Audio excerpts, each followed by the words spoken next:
Hello বন্ধুরা, কেমন আছেন সবাই? আশা করি সকলেই ভালো আছেন। আচ্ছা, আপনি কি 14 থেকে 15 হাজার টাকার ভিতরে ফোন খুঁজছিলেন? তাহলে আজকের ভিডিওটা হতে পারে আপনার জন্য। তো বাকিটা আমরা ভিডিওতে আলোচনা করব।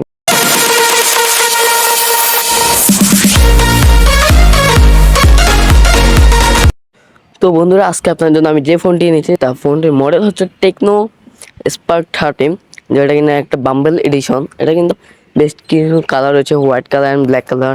আপনি চাইলে ব্রাউজার থেকে, বিভিন্ন ব্রাউজার থেকে বা ইউটিউব থেকে ওগুলোরও ফটো বা দেখতে পারেন চাইলে। আমাদের কাছে যে ফোনটি রয়েছে এটা কিন্তু বাম্বেল এডিশন। আমরা বক্সটা আনবক্স করার পরে এখানে কিছু কাগজ পাবো বাম্বেল এডিশনে। তো ভাই, বক্সটি দেখতে কিন্তু বেস্ট প্রিমিয়াম মনে হয়। আর এটা যে মাত্র 15 থেকে 14 হাজার টাকার বাজেটের একটা ফোন। এই ফোনটির দাম কোনো জায়গায় হয়তো 16-17 হাজার টাকাও আপনারা পেতে পারেন। তবে 17 হাজার টাকা বা 15 হাজার টাকার ভিতরে কিন্তু আপনারা ফোনটা পেয়ে যাবেন। হয়তো র্যাম ম্যানেজমেন্টের কারণে দাম বেশি কম হতে পারে। 4 128 জিবি হয়তো এটার বিভিন্ন দাম হতে পারে 14 হাজার টাকা, 15 হাজার টাকার আশেপাশে।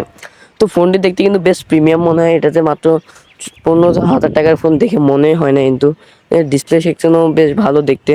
ফিঙ্গারপ্রিন্ট সাইড মাউন্টেড, বেশ ফাস্ট অ্যান্ড অ্যাকুরেট কাজ করে ফোনটি। তো বেশ প্রিমিয়াম একটা ফিল দিবে আপনাকে। আপনি যত কম বাজেটের ভিতরে ঠিক নেই এমন একটা ফোন পেয়ে যাবেন, তা কিন্তু কল্পনারও বাইরে আপনার। ফোনটি বেশ স্লিম, আপনার অত মোটা না, বেশ ভালোই। সাইজও অত বড় না, আপনি এক হাত দিয়ে খুব ইজিলি ফোনটি ইউজ করতে পারবেন। আর এটা রেগুলার রেজুলেশন হিসেবে এডিশন রয়েছে 8 128 জিবি GHS 2240.00, আর 8 256 হলো সেমে। আর স্পার্ক 30 বাম্বল এডিশনে রয়েছে 256 প্লাস 8 জিবি, ওই GS2650। ওই আগেরগুলো আর এটা একটু পার্থক্য আছে। 90 হাজার রিফ্রেশ রেট রয়েছে, 6.78 full HD plus hold screen রয়েছে। এটা কিন্তু full HD plus display resolution, আর 800 নিটস পর্যন্ত ব্রাইটনেস রয়েছে। এটা কিনা আউটডোরেও আর ইনডোরে একদম কোনো সমস্যা দেখা যায়নি। ইনডোরে আপনি ক্লিয়ারলি ডিসপ্লেটি দেখতে পাবেন। আউটডোরে ডাইরেক্ট সানলাইটে একটু ঘাট পাবেন, তবে চালানোর মতো থাকবে। তো ডিসপ্লেটি দেখতে বেশ ভালোই লাগে। প্যানেল কাট আউটের ডিসপ্লে রয়েছে এখানে। আপনি যদি ভিডিও দেখেন বা এমনি নর্মালি ইউজ করেন তাহলে আপনার কাছে বেশ ভালোই লাগবে ফোনটি। আর যেহেতু বাম্বুলেশন, এটা কিন্তু অ্যান্ড্রয়েড 14 রান করছে, iOS 14 MediaTek Helio G91 processor রয়েছে এখানে, আর 256 প্রতিটি প্রসেসর। কিন্তু এটা কিন্তু গেমিং প্রসেসর না, তো টুকটাক গেমিং করতে পারবেন। বেশ ভালো ভালো এআই ফিচারগুলো রয়েছে। টেকনো কিন্তু আমরা জানি এআই ফিচারের জন্য কিন্তু টেকনো ফোনগুলো অনেক ভালো হয়। তো এই সিঙ্গেল স্কোর মাল্টি স্কোর সব কিছুই ভালো ছিল। আর এর অ্যাপগুলো দেখতে একদম যে বাম্পার এডিশন দেখতে বোঝা যায়। ক্যামেরা সেকশন রয়েছে Sony IMX 682 64 megapixel main sensor, 2K 30 FPS video recording করতে পারবেন।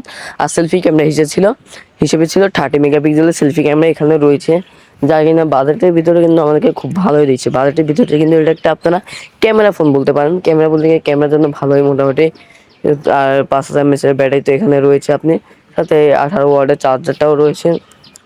তো ফোনটি দেখতে আপনার কাছে কেমন লাগবে অবশ্যই কিন্তু কমেন্ট বক্সে জানাবেন। আর ফোনটাতে কিন্তু স্টেরিও ডুয়াল স্পিকারের সিস্টেম রয়েছে, যার কারণে আপনি ভিডিওগ্রাফিক দেখতে যে কোনো কিছু করতে খুব ভালো একটা ফিল পাবেন, যেহেতু দুই সাইডে স্পিকারটাও রয়েছে। আর ব্লুটুথ হেডফোন জ্যাক ট্যাক সব কিছুই আছে, সব কিছু ঠিক আছে। আমাদেরকে ওয়াইফাই ডাটা কানেকশনেও কোনো রকম প্রবলেম ফেস করতে হয়নি। তো আমি বলবো, যদি আপনি সেরা বাজেটের ভিতরে ফোন চান তাহলে এই ফোনটা হতে পারে আপনার জন্য একটা বেস্ট ফোন।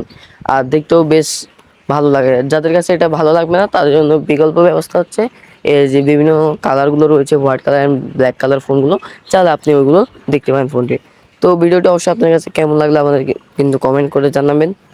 তো আপনি যদি বাজেট যদি মাত্র 15 থেকে 16 হাজার টাকার ভিতরে হয়ে থাকে বাইরের আশেপাশে, তাহলে আপনি চাইলে ফোনটাকে চুজ করতে পারেন।